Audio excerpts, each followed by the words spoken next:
السلام علیکم۔ ہمارے پیارے رسول اور اللہ کے آخری نبی حضرت محمد مصطفیٰ صلی اللہ تعالیٰ علیہ وسلم کو اللہ تعالیٰ نے اپنا پیغمبر بنا کر اس دنیا میں بھیجا۔ آپ صلی اللہ تعالیٰ علیہ وسلم نے تبلیغ اسلام میں بے پناہ مصائب اور تکالیف برداشت کی۔ کفار نے آپ صلی اللہ تعالیٰ علیہ وسلم کو ہر طرح سے ستایا اور آپ صلی اللہ تعالیٰ علیہ وسلم کو طرح طرح کی اذیتیں دی، لیکن آپ صلی اللہ تعالیٰ علیہ وسلم کے پائے استقلال میں ذرہ برابر بھی لغزش نہ آئی، اور آپ صلی اللہ تعالیٰ علیہ وسلم نے اللہ تعالیٰ کا پیغام حق لوگوں تک پہنچانے کا سلسلہ جاری رکھا۔ کفار کے ظلم و ستم بڑھ گئے تو آپ صلی اللہ تعالیٰ علیہ وسلم نے مکہ مکرمہ سے ہجرت کی اور مدینہ منورہ تشریف لے آئے، جس کو پرانے زمانے میں یثرب کہا جاتا تھا۔ آپ صلی اللہ تعالیٰ علیہ وسلم سے پہلے آپ صلی اللہ تعالیٰ علیہ وسلم کے حکم پر کچھ مسلمان مدینہ ہجرت کر کے پہنچ چکے تھے۔ آپ صلی اللہ تعالیٰ علیہ وسلم نے مدینہ پہنچنے کے بعد بھی تبلیغ اسلام کا سلسلہ جاری رکھا۔ اس کے نتیجے میں بہت سے لوگ مسلمان ہو گئے، مگر کفار مکہ کی طرح مدینہ منورہ کے یہودی اور عیسائی بھی آپ صلی اللہ تعالیٰ علیہ وسلم کے دشمن ہو گئے۔ آپ صلی اللہ تعالیٰ علیہ وسلم نے ہر طرح کا ظلم اور تکلیف سہنے کے باوجود اسلام کے دشمنوں سے نرمی فرمائی، لیکن جب آپ صلی اللہ تعالیٰ علیہ وسلم کے علاوہ دوسرے مسلمانوں کو بھی کفار سے نقصان پہنچنے لگا تو اللہ تبارک و تعالیٰ نے آپ صلی اللہ تعالیٰ علیہ وسلم کو کافروں اور مشرکوں سے جہاد کرنے کی اجازت عطا فرمائی۔ جہاد کی اجازت ملنے کے بعد آپ صلی اللہ تعالیٰ علیہ وسلم نے چھوٹی بڑی 80 کے قریب لڑائیاں لڑی، ان میں 19 سے 27 تک غزوات اور 56 سرایا ہے۔ غزوہ کی جمع ہے۔ جس جنگ میں حضور صلی اللہ تعالیٰ علیہ وسلم خود شریک ہوئے اسے غزوہ کہا جاتا ہے۔ غزوات کی تعداد 19 سے 27 تک ہے۔ سریہ کی جمع سرایا ہے۔ سریہ اس جنگ کو کہتے ہیں جس میں حضور صلی اللہ تعالیٰ علیہ وسلم نے خود شرکت نہیں فرمائی، بلکہ کسی صحابی کو اپنا قائم مقام یا نائب بنا کر بھیجا۔ سرایا کی تعداد 56 ہے۔ بعض سرایا ایسے ہیں جن میں جنگ نہیں ہوئی اور اسلامی لشکر جنگ کیے بغیر ہی وہ مقاصد حاصل کرنے میں کامیاب ہو گیا جن کے لیے حضور صلی اللہ تعالیٰ علیہ وسلم نے جنگ پر روانہ فرمایا تھا، اور مجاہدین اسلام اپنا کام مکمل کر کے کامیاب و کامران واپس آئے۔ سریہ میں اگرچہ حضور صلی اللہ تعالیٰ علیہ وسلم جسمانی طور پر موجود نہیں ہوتے تھے، لیکن جو کچھ جنگ میں ہوتا رہا وہ سب حضور صلی اللہ تعالیٰ علیہ وسلم کی نگاہوں کے سامنے ہوتا، اور لشکر کی ترتیب و تنظیم بھی آپ صلی اللہ تعالیٰ علیہ وسلم ہی فرماتے تھے۔ آپ صلی اللہ تعالیٰ علیہ وسلم ایک عظیم جرنل تھے، اور آپ صلی اللہ تعالیٰ علیہ وسلم کی حکمت عملی میں سرایا میں اسلامی لشکر کو فتوحات حاصل ہوتی۔ آپ صلی اللہ تعالیٰ علیہ وسلم کا ہر عمل اور کام کرنے کا طریقہ اللہ کی پسند اور منشا کے مطابق ہوتا تھا، اور آپ صلی اللہ تعالیٰ علیہ وسلم ہر جنگ میں لشکر کے سالار کے لیے ان فرائض کی نشاندہی فرماتے تھے جو صحابہ کرام رضوان اللہ تعالیٰ علیہ مجمعین کو سریہ میں انجام دینا ہوتے تھے۔ اسی لیے ہم یہاں غزوات کے ساتھ ساتھ سرایا کا ذکر بھی کریں گے، لیکن پہلے ہم دیکھیں گے کہ ہمارے پیارے نبی صلی اللہ تعالیٰ علیہ وسلم نے غزوات میں سپہ سالار کی حیثیت سے اپنی جنگی حکمت عملی اور سپاہیانہ صفات مبارک سے کون کون سی عظیم فتوحات حاصل کی۔ ان غزوات میں حضور صلی اللہ تعالیٰ علیہ وسلم نے جس فراست، شجاعت اور تنظیم سے کامیابیاں حاصل کی، ان پر دنیا آج بھی تعجب کا اظہار کرتی ہے۔ حضور صلی اللہ تعالیٰ علیہ وسلم جب سے ہجرت کر کے مدینہ تشریف لائے تھے، اسلام اور مسلمانوں کی ہر طرف شہرت ہو گئی تھی۔ مکہ کے کفار اسلام پھیلنے کی خبروں سے بہت جلتے تھے۔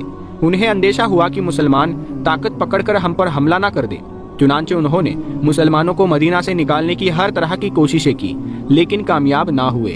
اپنی ناکامی پر وہ غضبناک ہو جاتے اور جہاں کہیں کوئی مسلمان مل جاتا اس پر ظلم و ستم کرتے۔ جب کفار کے مظالم حد سے زیادہ بڑھ گئے تو سن 2 ہجری میں ایک روز حضور صلی اللہ تعالیٰ علیہ وسلم پر وحی نازل ہوئی جس میں کفار سے جہاد کی اجازت دی گئی۔ اللہ تبارک و تعالیٰ کی طرف سے جہاد اور قتل کرنے کی اجازت ملنے پر مسلمان بہت خوش ہوئے اور غزوات کا سلسلہ شروع ہو گیا۔ یہ غزوہ مقام ابوا پر ہوا، جس کو غزوہ ابوا کہتے ہیں۔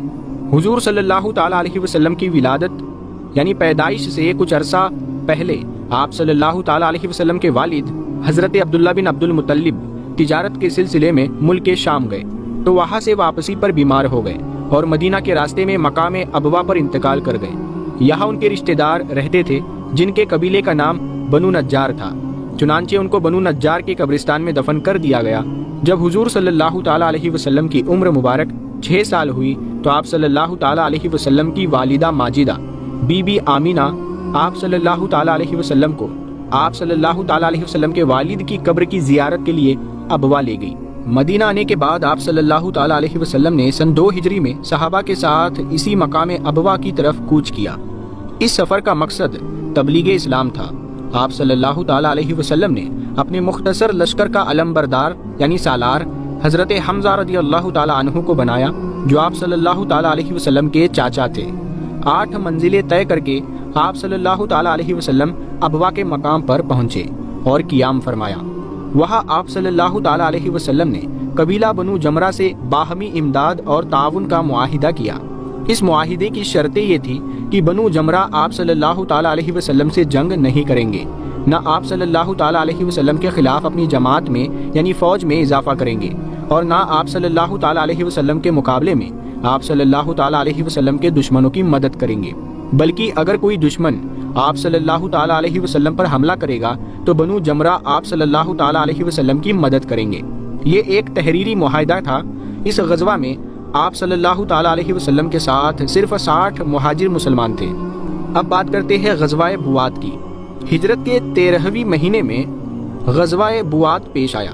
اس میں حضور صلی اللہ تعالیٰ علیہ وسلم کے ساتھ صرف 200 مہاجرین تھے۔ آپ صلی اللہ تعالیٰ علیہ وسلم کو خبر ملی کہ مکہ کے قریش کا ایک قافلہ ادھر سے گزر رہا ہے، جس میں قریش کے 100 آدمی اور سامنے تجارت سے لدے ہوئے 1500 اونٹ ہے۔ آپ صلی اللہ تعالیٰ علیہ وسلم نے قریش کے اس قافلے کا سراغ لگانا چاہا، لیکن قافلہ نہ مل سکا۔ چنانچہ آپ صلی اللہ تعالیٰ علیہ وسلم جنگ کیے بغیر واپس مدینہ تشریف لے گئے۔ پیارے دوستو، ایک دن حضور صلی اللہ تعالیٰ علیہ وسلم مسجد نبوی میں موجود تھے۔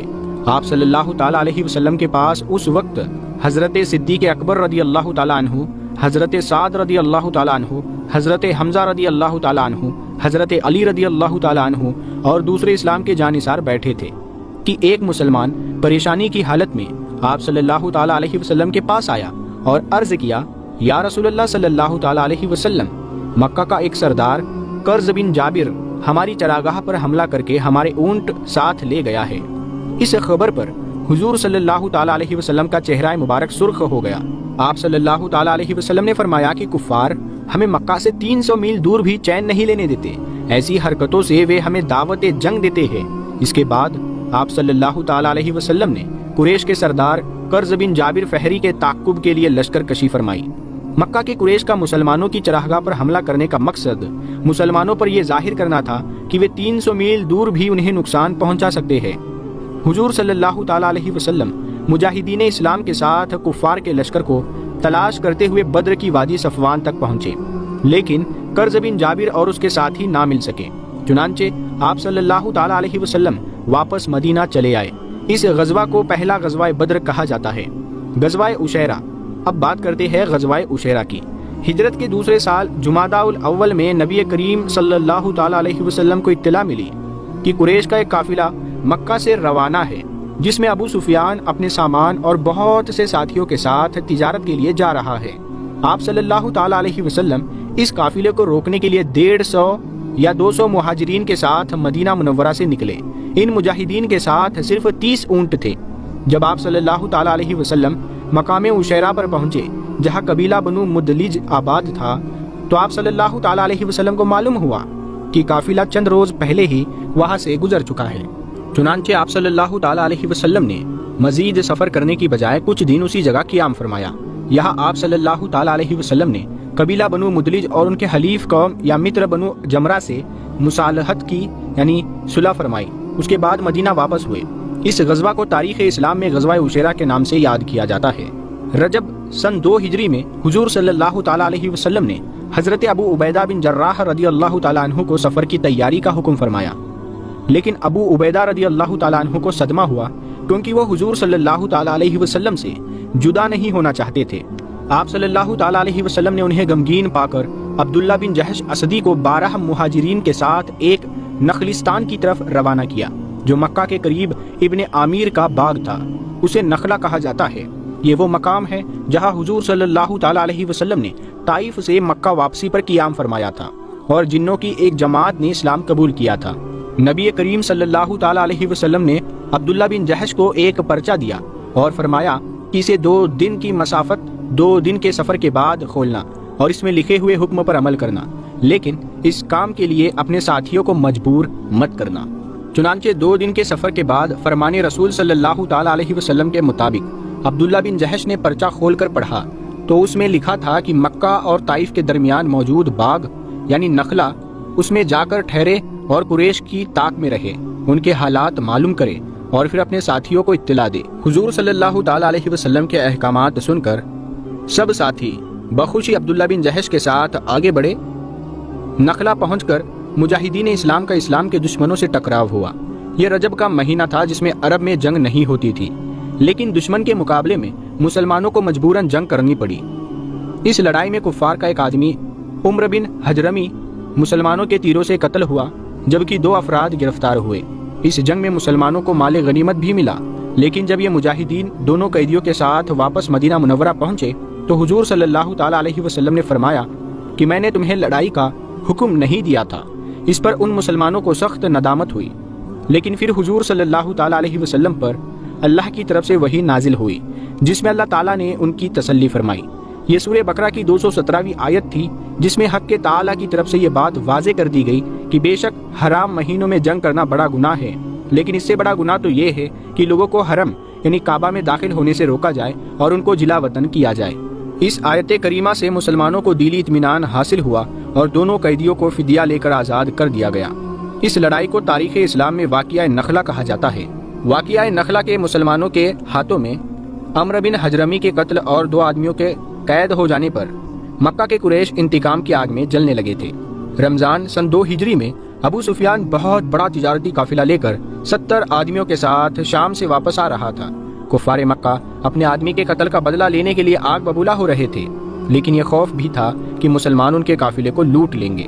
ادھر حضور صلی اللہ تعالیٰ علیہ وسلم کو بھی خبر مل چکی تھی کہ مکہ والوں کا ایک قافلہ شام سے آ رہا ہے جس کا سالار ابو سفیان ہے۔ آپ صلی اللہ تعالیٰ علیہ وسلم نے مسلمانوں کی ایک جماعت کو حکم دیا کہ وہ اس قافلے کو راستے میں روک لے تاکہ مکہ کے کفار پر مسلمانوں کو رعب ہو اور انہیں یہ بات معلوم ہو جائے کہ اگر اب انہوں نے مسلمانوں سے بگاڑ پیدا کیا تو ان کے تجارتی قافلوں کو مدینہ کے پاس سے نہیں گزرنے دیں گے اور ملک شام سے ان کی تجارت بند ہو جائے گی۔ آپ صلی اللہ تعالیٰ علیہ وسلم نے خود 60 مجاہدین کو منتخب فرمایا۔